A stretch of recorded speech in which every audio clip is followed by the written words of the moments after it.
Her er tutor Joachim. Egentlig hedder han bare Joachim, mens det andet navn er et, han har fået, fordi han er tutor. Han læser til dagligt kommunikation og digitale medier, hvor fællesskabet er i højsædet, og hver dag er en fest. Det med fest har vi i klippet vist ved at affyre konfettikanoner. Festligt. På kommunikation og digitale medier er alle venner med alle, og man har det rigtig sjovt. Okay, måske ikke så sjovt, men stadig sjovt. Pigerne på kommunikation og digitale medier er helt vilde med penis. Det er tutor Andreas også. Han kan godt lide sine store og mørke, altså Magnum. Hov, der er der vist en, der har spildt lidt is i mundvin.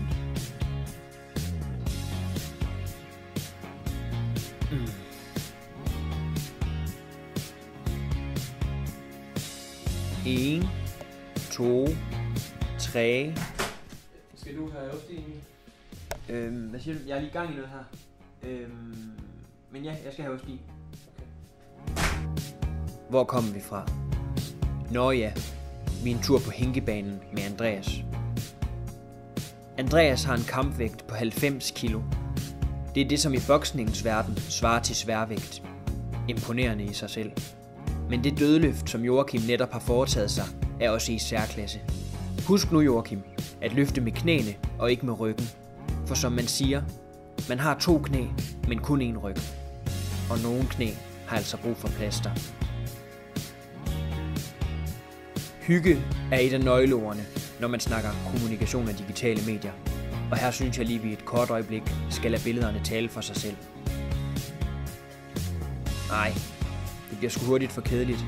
Så er det næsten mere oplagt lige at citere, hvad Joachim har tatoveret med blokbogstaver på brystkassen. There are some people in life that make you laugh a little louder, smile a little bigger, and live just a little bit better. Og det er vel meget sådan, som vi alle sammen har det.